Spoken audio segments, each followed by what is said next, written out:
The past month or so, as I've been learning new ways to interact with the people I care about, I'm finding that there aren't really a lot of answers right now that bring people comfort or peace. And because of that, because life is kind of hard right now, I'm finding this really cool relationship between lament and joy. Even though things are challenging and life isn't what we're used to, there is still joy because God is still with us. He is here, He is active, He's still working.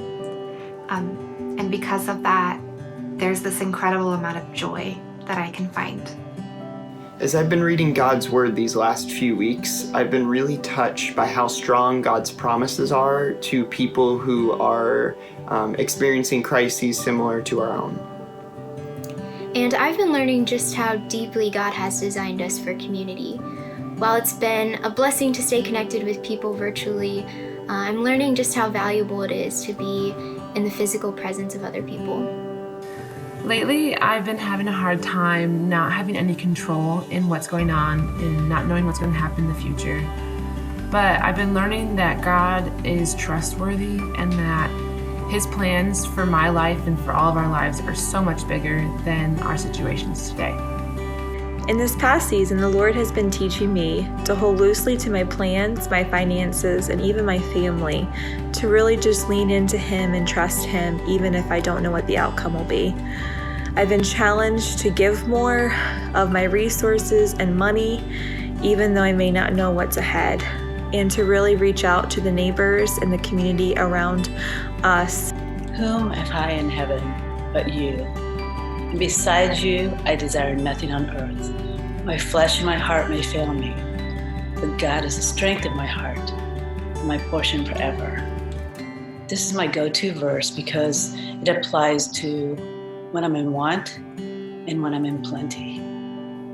I have been so wonderfully encouraged over the last several weeks, Easter and then the first Sunday after Easter, as Pastor Steve has been preaching on Luke chapter 24 and then John chapter 20, two of the best resurrection passages in the New Testament. Pastor Steve has just caused all kinds of bells and whistles to go off in my mind as he is connecting together all the promises of Jesus fulfilled in Him rising from the grave. Thanks be to God. Through this season of monotony, God is teaching me that there are still opportunities for connection and community.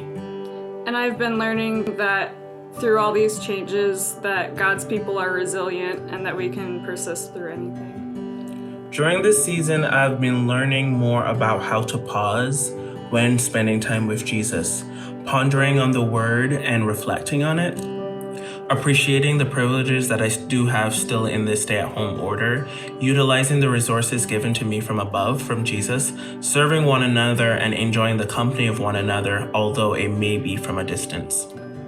Over the last couple of weeks, I continue to be drawn to Psalm 23:1. The Lord is my shepherd, I have all that I need. And as the days have been hard and I'm missing my friends and community and other activities I would do on a regular basis, I just feel like God is really asking me to rely on Him in really new ways I've never had to rely on Him in before. During this season of time, I've come to learn to appreciate the ways in which God reveals Himself through everyday life and even the small things that we've been given.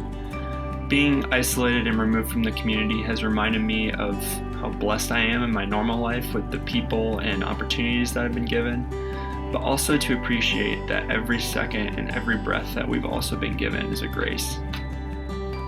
The thing that God has reminded me of over and over again during this time of isolation is found in Matthew 6, verse 34.